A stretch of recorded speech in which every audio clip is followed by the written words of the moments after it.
Okay, this is your tutorial for how to create a table in Google Drive or in Google Docs. So the first thing you need to do is decide where you want your table to go, and then you're going to place your cursor there. So if I wanted my table to go in between this part of my write-up and this part of my write-up, I'm going to put my cursor right there. Or, I could put it at the end.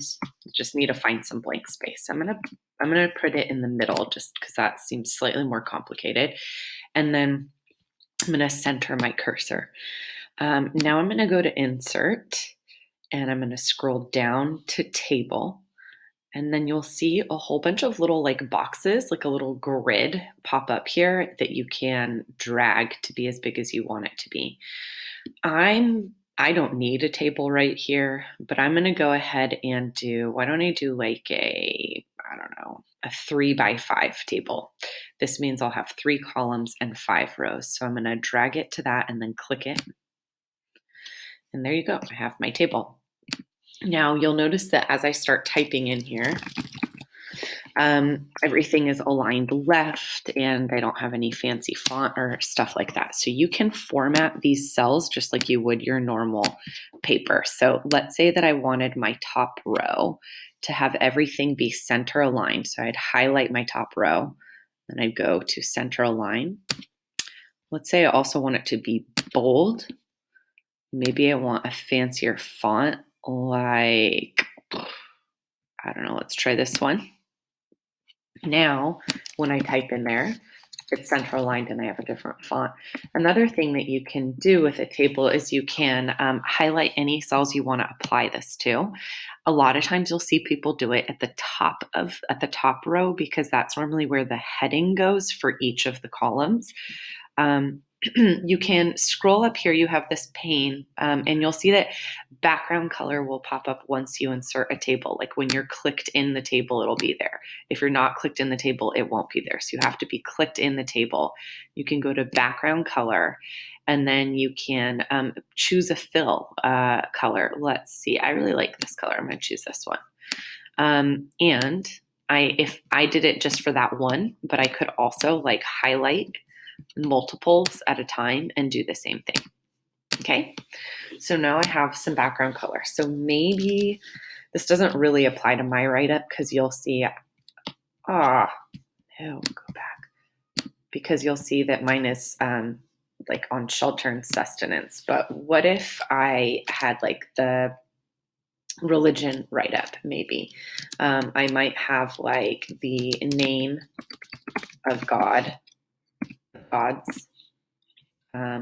In here, I might have a description of, what they're believed to be. And then over here, maybe I will have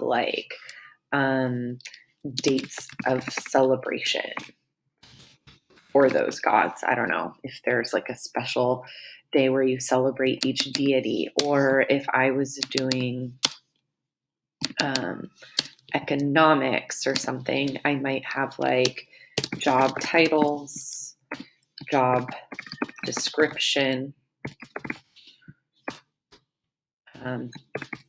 job salary. What if you only need 2 though? What if you thought you needed 3 and you realize, actually, I don't really need to write the salary. That's just doing too much. I just only care about the titles and the description. You can highlight the part that you no longer want.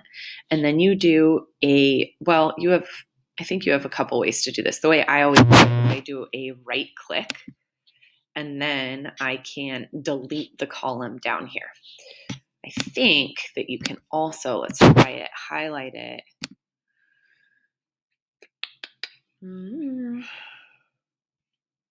Go to edit and delete. No. So yeah, you have to right click it. Maybe there is some other way to do it, but right click it and then hit delete call. And then your table will automatically resize itself. If you decided that you wanted this side to be bigger than this side, because the job description doesn't need as much, or the job title doesn't need as much space, you can place your cursor. You have to hover it just so that it's right on the line. See how it changes from normal to a different looking arrow thingy. And then once it looks like that, you click and hold down and then drag your cursor.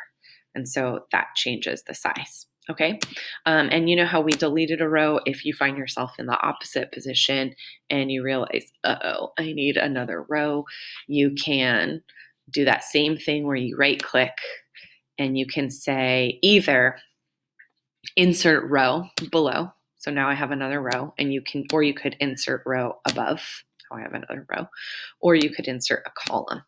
You could insert a column to the left, or you could insert a column to the right. And that's way too many columns for me because I don't need a table at all. But there is your simple tutorial for how to create a table in Google Drive.